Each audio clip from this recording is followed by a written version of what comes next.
partir de agora, você tem um encontro marcado aqui na TV Guarulhos, todas as terças-feiras, às 22h30. Hoje começa o programa Visão Jurídica, o qual eu sou apresentadora, e nós vamos trazer aqui grandes novidades para vocês. Informação do mundo jurídico para que você conheça mais e melhor os seus direitos. E hoje, para brilhantar a nossa estreia, eu trouxe aqui um jurista maravilhoso, que é um grande amigo, o Dr. Luciano de Almeida Pereira. O Dr. Luciano é graduado pela Faculdade de São Francisco, é mestre em Direito Tributário pela PUC de São Paulo, é conselheiro julgador efetivo da Terceira Câmara do Conselho Municipal de Tributos de São Paulo, é professor de Direito Tributário dos cursos de pós-graduação da PUC de São Paulo e do IBET, é professor de Direito Tributário e Constitucional do curso FMB, é professor de Direito Financeiro da Escola Fazendária do Tribunal de Contas do município de São Paulo, professor de Direito Tributário da Faculdade das Américas e um grande advogado tributarista. E para mim é uma honra recebê-lo aqui, Luciano, que é um grande amigo. E hoje aqui, para mim, é uma honra imensa você estar aqui na estreia do meu programa. Agradeço, senhora. Muito obrigado pelo convite, obrigado pelas palavras que, como você bem disse, eu devo não aos meus atributos, e sim à amizade, que deixa tudo muito mais superlativo, né?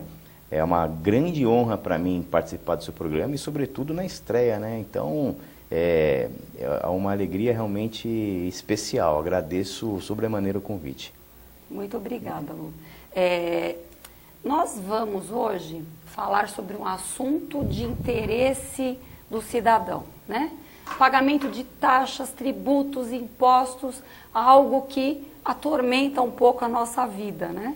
Então, o doutor Luciano está aqui hoje para esclarecer algumas dúvidas e, primeiramente, né, nós que pagamos tantos tributos, impostos, taxas, ele vai esclarecer para nós o que é tributo. Muito bem, tributo é uma atribuição legal, sobretudo.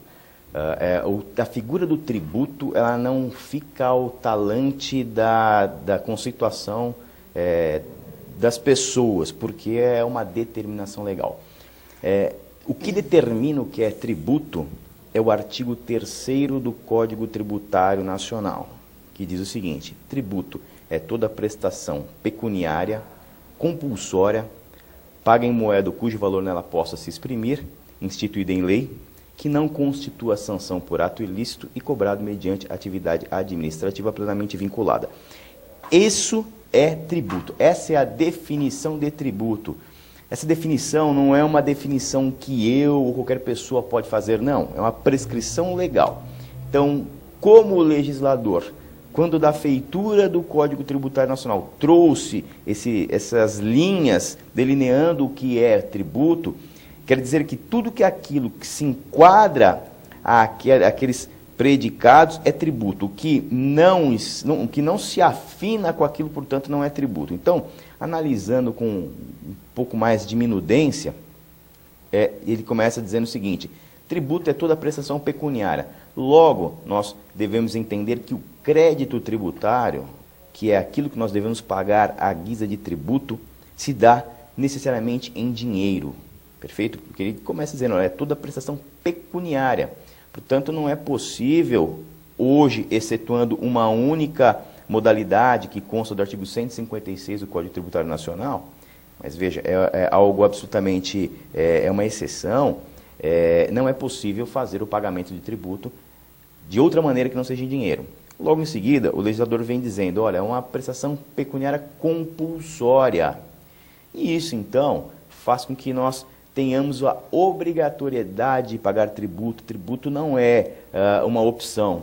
O tributo, embora ele tenha o condão de ser revertido para a sociedade em nosso benefício, ou pelo menos essa é a ideia do que se deve ser feito com o tributo, nós não temos a opção de pagar ou não, e não temos opção de quanto nós podemos pagar, porque está intimamente ligado a uma série de questões que depois nós, se possível, vamos comentar, né? Instituída em lei, porque vige o princípio da legalidade, em tudo em direito tributário tem que vir por intermédio de lei, não existe qualquer determinação legal, previsão de pagamento, previsão de instituição de tributo, aumentar tributo, dar isenção, tirar isenção, nada disso pode ser feito se não for por intermédio de lei e cobrada mediante atividade administrativa vinculada. Quer dizer, tudo o que for feito, toda cobrança também não há de ser feita de qualquer forma. Se eu tenho a lei que rege toda aquela ação que eu disse anteriormente, então a cobrança também tem que ser feita pautada na lei. Daí porque é um ato administrativo vinculado. Porque o telespectador entenda, o ato administrativo vinculado é uma espécie de ato praticado pelo agente público. E este ato tem que ser feito no estrito rigor da lei. Se aquele ato não for feito no estrito rigor da lei, nós temos uma ilegalidade e ele pode ser anulado. Eu deixei por último um último detalhe, que não constitui sanção por ato ilícito. E as pessoas confundem muito multa com tributo. Multa eu tenho, porque eu tive uma conduta ilegal. Eu tenho uma determinação legal e a minha conduta ela infringe aquela determinação. Então a multa tem um caráter punitivo e como tal não é tributo, porque tributo não pode ser uma constituição pela prática de ato ilícito. Punitivo em relação para penalizar, para penalizar, irregularidade. Não é essa a função do tributo. Agora, o que o contribuinte, uma certeza absoluta, né? O que o contribuinte mais reclama o doutor não acha que nós pagamos muitos tributos? Qual a importância do pagamento dos tributos? É um tema delicado, um tema deveras delicado. Entendo os dois lados, né? Eu entendo porque eu também sou contribuinte, né? E também entendo a proposta do pagamento do tributo. Talvez o problema não esteja no tributo em si, mas na política que se faz com relação ao tributo. Então, só para que as pessoas possam entender, o tributo ele tem a função de fomentar, de possibilitar toda aquela proteção que o Estado nos prometeu. Então, quando da feitura da Constituição de 88, nós vimos de uma outra realidade e sempre se pretendeu uma democracia, um Estado que tutelasse completamente os cidadãos, né? Mas veja, isso custa dinheiro. Eu dar educação, saúde, transporte, segurança pública, o Estado dar tudo isso custa dinheiro. Então o Estado tem que ter atividades financeiras que fomentem isso. Atividades que levem dinheiro para o seu cofre público e a partir daí ele distribua na sociedade, né, atendendo todos esses anseios sociais. Essa é a ideia do tributo, né? Nós temos 3 tipos de receita, consoante o direito financeiro: a receita derivada, a originária e a transferida. A derivada é aquela que provém do patrimônio do particular, onde se encaixa o tributo, né? Então nós pagamos o tributo e ele é distribuído para a sociedade justamente para poder nos garantir todos esses nossos anseios, esses nossos reclamos. E aí então cabe a pergunta: nós pagamos tanto tributo com uma carga tão alta, por que isso, né? Pois eu acho que talvez aí que esteja o problema. Essa é a grande reclamação, porque, vejam, não vejo o pecado não no quanto se paga, mas o que se faz com o pagamento administração desses valores, Por isso que eu sempre gosto de enfatizar que talvez o problema seja na política pública de aplicabilidade desse montante recolhido. Porque, a rigor, se eu tenho muito a recolher, eu tenho muito para distribuir à sociedade. E com isso eu deveria, então, ter uma saúde que atendesse a contento toda a necessidade da população, não é? Eu deveria ter também um transporte público efetivo e não uma série de atos atabalhoados que nós vemos no intuito de querer resolver algo que na verdade não se resolve, enfim. A gente consegue perceber que o problema está na aplicação deste montante colhido, né, em que pese ser realmente alta a carga tributária, né? Isso daí é um problema realmente que nós temos que resolver, mas no meu modo de ver, isso deve ser feito com a aplicabilidade, com a política pública que se faz e não com o tributo em si. Claro que podemos diminuir, o tributo ele pode ser um pouco menos efetivo, claro, mas se... Hoje, né? Com todos os problemas que nós estamos enfrentando, não é?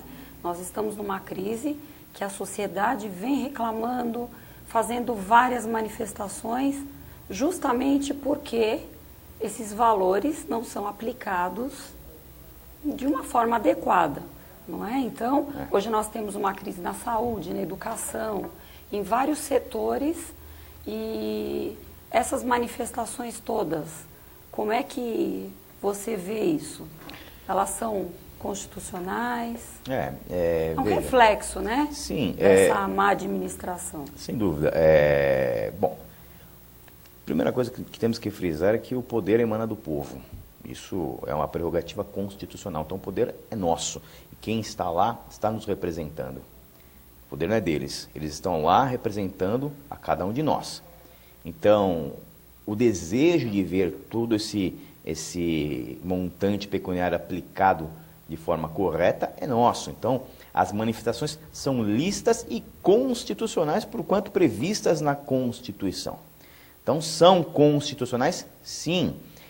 O povo deve, sim, requerer a aplicabilidade correta, deve se manifestar, sim, deve demonstrar sua indignação sem sombra de dúvidas, né? Até porque, como disse, poder emana do povo, né? E a vontade de ver esse dinheiro aplicado a contento é nossa, de todos nós. Talvez o grande problema esteja no momento da manifestação. Eu vou citar como exemplo a forma, justamente, e o momento, né, sobretudo. Porque para que eu me manifeste, essa manifestação tem que ser eficaz. Porque senão, eu vou, quanto muito, conseguir só movimentar um conglomerado de pessoas. Por exemplo, nós estamos vendo agora uma série de manifestações sobre a Copa do Mundo. Né? Olha, não aplique em estádio, aplique em hospital. Mas a Copa do Mundo já está aí, os estádios já estão feitos. Esse dinheiro público empregado, como é que funciona? Ele entra, né, mediante essas formas que eu elucidei agora há pouco, né, receitas derivadas, transferidas e originárias, né? E elas vão para a Lei de Diretrizes Orçamentárias, redundando na Lei Orçamentária Anual, onde é previsto, onde vai ser aplicado uma quantia X de dinheiro. E ali sim, na Lei Orçamentária Anual que eu posso ver o que vai para a saúde, o que vai para a educação, etc., inclusive o que foi para a Copa do Mundo. Então, talvez o momento de cobrar fosse lá atrás. Não estou dizendo que não devemos nos manifestar, dizer, olha, ok, Copa do Mundo, mas desde que também se dê atenção em algo muito mais latente, né? Então, eu sou a favor da manifestação, acho lícito, acho que um povo lúcido tem sim que reclamar seus direitos, só não concordo com a violência tanto do poder público como dos manifestantes, porque aí perde um pouco a razão, né? Com certeza, totalmente, né? E essa indignação toda leva até muitas pessoas a não cumprirem as suas obrigações, a não pagarem os tributos, inclusive as pessoas jurídicas. Sem dúvida, não é? Sem dúvida. E aí, quais as consequências disso? Para a pessoa jurídica, por exemplo, que não paga os seus tributos adequadamente. Pois é, olha, o que eu posso dizer, sem rebuços, é que a melhor estratégia nunca é não pagar tributo. Nunca. Né? Nem dar o famoso jeitinho brasileiro. Porque, como dito, o artigo 3º do Código Tributário Nacional capitula o tributo como uma figura compulsória. Eu estou obrigado a pagar tributo, quer queira, quer não. Né? O não pagamento de tributo vai redundar numa inadimplência. Essa inadimplência, o fisco, entendido o Estado como gestor do seu erário, o fisco é isso, né? É o Estado gerindo o seu dinheiro, ele inscreve aquele devedor numa lista de devedores, que é a tal da dívida ativa. Dali, ele extrai uma certidão daqueles que estão devendo o tributo, né? A certidão da dívida ativa, né? A CDA. E aí, eles vão, com aquele documento, intentar uma ação chamada ação de execução fiscal. Esse é o problema, porque tanto a inscrição como a execução, a inscrição já começa porque o sujeito começa a ter dificuldades para conseguir empréstimos para a empresa. Se ele compra a prazo, ele começa a ter problemas porque ele tem a inscrição na dívida ativa, na CDA, né? Vão puxar a certidão de dívida ativa e vão ver que o nome dele consta como devedor. Ele não consegue uma série de incentivos que ele talvez conseguisse em razão de não estar incluído numa lista desse porte, e sofre a execução fiscal. E aí começa realmente um problema enorme, porque os juros são muito grandes, a correção monetária vem, a multa moratória também ela é galopante. Então, o não pagar tributo certamente vai trazer problemas atrozes. Os sócios da empresa também podem ter os bens penhorados, inclusive. Certamente, porque o que acontece na ação de execução fiscal? A ação de execução, o que precisa se entender também, né? Quando um sujeito ele se torna empresário e inscreve a sua empresa, essa empresa, portanto, é regular, nós temos um efeito imediato, é a separação da pessoa física do empresário da pessoa jurídica. Então, no momento que você registra a empresa, nasce uma pessoa jurídica. E nesse contexto, então, eu tenho a pessoa do sócio e a pessoa da empresa. Então, são vidas diferentes, são coisas que não se misturam. O meu patrimônio é meu, minhas dívidas são minhas, o crédito é meu, os bens são meus. A minha empresa, o que ela tem de bem é dela, o que ela tem de dívida é dela, o que ela tem de ônus é dela, cada um com a sua vida. Então, a rigor, quando você tem uma ação de execução fiscal, quem deve é a empresa, não é o sócio. O sócio não pode ter empecilhos na vida pessoal em razão das dívidas contraídas pela sua empresa.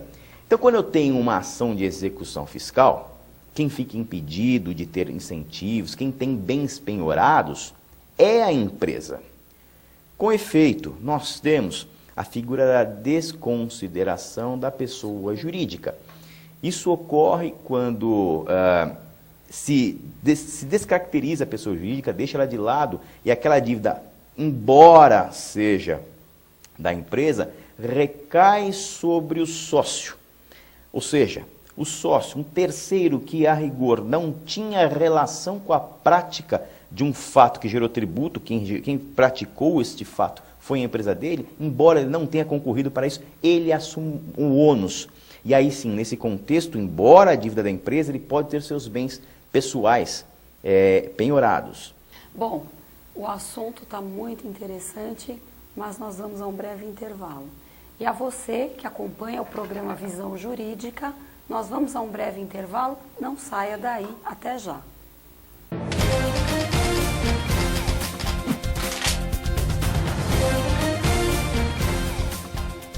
Todo brasileiro ama seu carro. Cuide dele com carinho usando o combustível do Posto Shell Rede Confiança. Atendimento personalizado, atenção total ao seu veículo. No Posto Rede Confiança, você faz uma super troca de óleo. Venha conferir preços promocionais. Venha tomar um café na melhor loja de conveniência da região. Avenida Dr. Timóteo Penteado, 3298, Vila Galvão, Guarulhos. O telefone é 2358-0555. Rede de Confiança.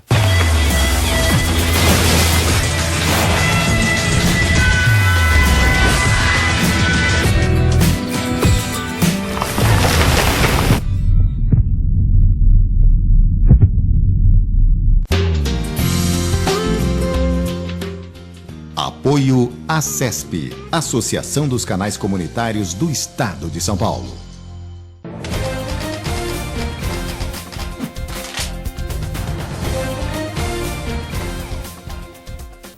Voltamos com o programa Visão Jurídica e o doutor Luciano falava aqui das consequências do não pagamento dos tributos. Não é isso? Exatamente. São muitas, né? São muitas. Mas existe aquele contribuinte que é tão correto que muitas vezes ele paga além, né? Muito além do que realmente ele deveria pagar. E aí, como é que fica essa situação, Luciano? Ele tem como reaver esse valor pago indevidamente? Sim, eu vou explicar da forma mais completa possível para o contribuinte, para o telespectador que é contribuinte poder entender, inclusive, para que ele tome as medidas cabíveis, né? Quando define o artigo 3º, percebo que o artigo 3º ele tem uma grande importância, viu?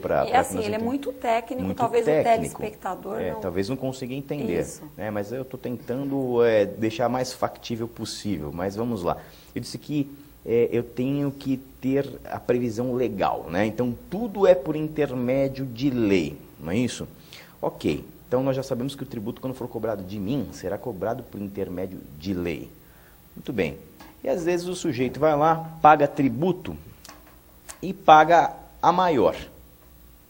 Que situações que ele pode fazer, ele pode se defrontar com um pagamento a maior? Vamos falar de uma pessoa jurídica, né? Então, às vezes ele tem o contador e o contador, por algum equívoco qualquer, paga 2 vezes o mesmo tributo. Então, ele deveria pagar 10 mil e uma empresa, às vezes, grande, às vezes acontece, não é tão assim, desarrazoado, não, isso acontece bastante até. E ele manda 2 vezes a mesma nota. Agora está um pouco mais difícil, porque está mais sistematizado, mas pagava 2 vezes. Veja só, se o que rege direito tributário é a lei, implica dizer que o dinheiro tem que estar dentro do cofre público, tem que estar também com harmonia ao que é dito na lei. Se ele deve pagar 10 mil e mandou 20 porque foi mandado 2 vezes o mesmo pagamento, então quer dizer que o Estado está com dinheiro que não lhe pertence. Isso se chama enriquecimento ilícito. Deve me devolver. Não é lícito que ele esteja com aquele dinheiro. Então ele deve me devolver. Há situações em que eu calculo a maior e pago também, eu deveria pagar 10 mil, paguei 12. O fisco tem 2 mil reais que não lhe compete. E há situações também que isso é muito importante que se diga, que o contribuinte, e muitas vezes o seu contador, ele jamais vai perceber que ele está pagando a mais, né? Às vezes, nós temos algo escrito na lei que, naturalmente, só pelo fato de eu pagar nos moldes da lei, faz com que eu pague uma maior, porque a lei traz algumas inconstitucionalidades ou algumas ilegalidades. Tá? Neste caso, o contribuinte não deve falar, então eu descobri que isso aqui é legal, não vou pagar. Não, ele deve consultar um advogado para que ele entre com uma ação cabível que reconheça a inexigibilidade daquela fração do tributo para que ele pague a menor. Vou dar um exemplo, infelizmente isso é muito técnico, mas eu vou ter que dar um exemplo para deixar algo mais palpável. Existe um tributo que incide sobre a folha de salário. O que a fazenda fazia? Ela pegava a folha inteira e jogava a sua alíquota, tributava. Só que a folha de salário ela era composta por uma série de verbas que tem caráter de indenização e não caráter de salário. E sobre essas verbas não deveria incidir o tributo. Então, quer dizer, quando eu pego uma folha completa com todas essas verbas, suponhamos, eu teria 1 milhão. 11% em cima de 1 milhão é X. Se eu tenho reconhecido uma série de verbas que deveria ser colocada de fora, aquilo de 1 milhão pode cair para 200 mil. E 11% em cima de 200 é muito diferente do que 11% em cima de 1 milhão. Então, eu pago a maior, porque às vezes eu tenho um erro, uma distração. Eu pago a maior porque eu fiz uma conta errada, eu pago a maior porque às vezes a própria lei me induz a pagar a maior. Está correto? Não, porque se o fisco nos cobra quando nós não pagamos, então ele também tem o dever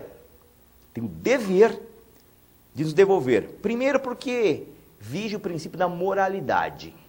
Segundo porque o dinheiro é nosso e tem que ser aplicado para nós.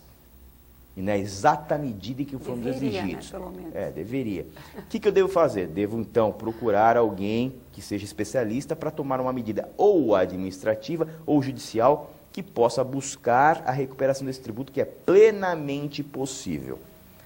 o problema do judiciário é que aí vai cair em precatório, né? Aí já sabe, né? Precatório, sabe lá Deus quando que a gente vai ver esse dinheiro, né? Muita burocracia para reaver esse dinheiro, né? É que o problema do precatório é um problema de direito financeiro. Como eu havia dito anteriormente, toda a conta pública ela tem que estar prevista na Lei de Diretrizes Orçamentárias e na Lei Orçamentária Anual. Essa Lei de Diretrizes Orçamentária Anual e a Lei Orçamentária Anual mesmo, só para que vocês possam entender, é como se eu pudesse, na minha casa, fazer, olha, eu vou fazer hoje uma estimativa do meu gasto mensal. Então, eu vou receber isso aqui de salário, eu tenho essas contas para pagar. E eu recebo, pago e guardo um tanto. O Estado faz a mesma coisa, só que como tem que observar a lei, isso é feito através da Lei Orçamentária Anual. Então, tem a previsão de quanto vai entrar e quanto eu tenho de despesa. Tanto de despesa corriqueira, que a gente chama de despesas correntes, que eu tenho com educação, etc. e tal, como algumas que vão surgindo ao longo do tempo que eu não consigo prever, que são as chamadas extraordinárias. Não é isso? O precatório, para que eu consiga pagar, eu tenho que encaixar nisso. O problema é que muitas vezes o que eu recebo não comporta o pagamento dessa dívida. Ele vai ter que tirar desse montante que ele recebe e pagar os precatórios. Por isso que ele é tão demorado o seu pagamento. Você tem que encaixar o tanto de precatório, que é alto, né, nessa lei orçamentária. Às vezes não consegue, se você for colocar todos os precatórios que você deve versus as... Né? Não tem outra forma de reaver esse valor? Por exemplo, uma compensação no pagamento do próximo tributo? Tem tributos que é possível a compensação, que é a medida administrativa que eu estava falando. Então, aliás, isso é uma forma de extinção do crédito tributário, isso é até previsto no Código Tributário Nacional. Há casos em que eu, por exemplo, numa operação mercantil, eu tenho uma loja e eu vendi e tenho X, eu deveria pagar 10 mil de ICMS, né? Então, devo 10 mil de ICMS para o fisco. Mas como eu tenho crédito com o fisco deveria me pagar 10 mil, o que eu faço? Eu pego este meu crédito, meu débito, eu cruzo e eu pago. Então, é possível, às vezes, compensar, né? Mas, nesse caso do precatório, não tem jeito, porque já foi fruto de uma discussão judicial, talvez até antecedida por uma discussão administrativa. Há como compensar, sim. São questões específicas, com tributos específicos, daí a gente vê muito para a pessoa jurídica. E a isenção, Luciano? Explica para o nosso telespectador o que é isenção. O que é isenção? A isenção ela é invariavelmente confundida com imunidade, né? Tem gente que fala assim, olha, eu estou imune de pagar IPTU, né? Minha casa lá está naquela condição de imune. Não, você não está imune, você está isento, né? A imunidade ela é uma figura que vem da Constituição Federal. Então está dizendo o seguinte, olha, são imunes. Ela vem trazendo, né, um rol de pessoas que estão imunes, quer dizer que elas nunca vão pagar tributo. Perfeito? Então, por exemplo, um templo de qualquer culto, partido político, livros periódicos e material para sua confecção, enfim, é uma série, né, que não cabe agora ficar elencando cada um deles. A isenção vem de lei, né? Tudo vem em lei, como disse o direito tributário. Então, eu posso, enquanto governante, eleger o tributo que eu quiser, eleger a classe que eu quiser e isentar. Essa isenção é uma benesse, é uma benfeitoria que se faz em favor do contribuinte, né? Tanto que tecnicamente se fala, olha, isenção é a dispensa legal do pagamento de tributo, quer dizer, eu estou legalmente, por intermédio de lei, dispensado de pagar tributo. Temos o exemplo do imposto de renda, né, que até uma faixa X de percepção de renda, ele não precisa pagar tributo. A lei trouxe e disse, a lei que traz tem que dizer para quem e quais os moldes daquela isenção. Agora, como tal, ela pode a qualquer momento ser retirada. A imunidade não, está na Constituição. Agora, a isenção, da mesma forma que eu trago, eu posso retirá-la. Então, nós temos hoje a faixa de isentos do imposto de renda. Amanhã eu posso não ter. Tanto assim que quando houve um problema, eu lembro muito bem disso em 2008, né, nós tivemos aquela crise exterior que veio resvalar aqui no Brasil, começamos a ter um problema na indústria automobilística, nós não conseguimos vender, né, carros. E isso é um problema, porque se você não vende carro, você não consegue rodar ICMS, que é o tributo que incide sobre a venda. Você não tem mão de obra, você começa a mandar a gente embora. Se você manda a gente embora, você não tem os tributos que incidem sobre a folha de salário. E tantas outras coisas para a economia, né? Começa a emperrar a economia. O que o governo federal fez? Ele tirou o IPI para que com isso baixasse o preço do carro. Ele fomentou aquela parte da indústria, né? Incentivando a compra para aquecer novamente, para equilibrar, mas depois ele retirou. Então isso é a prova de que a isenção ela pode ser dada e retirada a qualquer momento.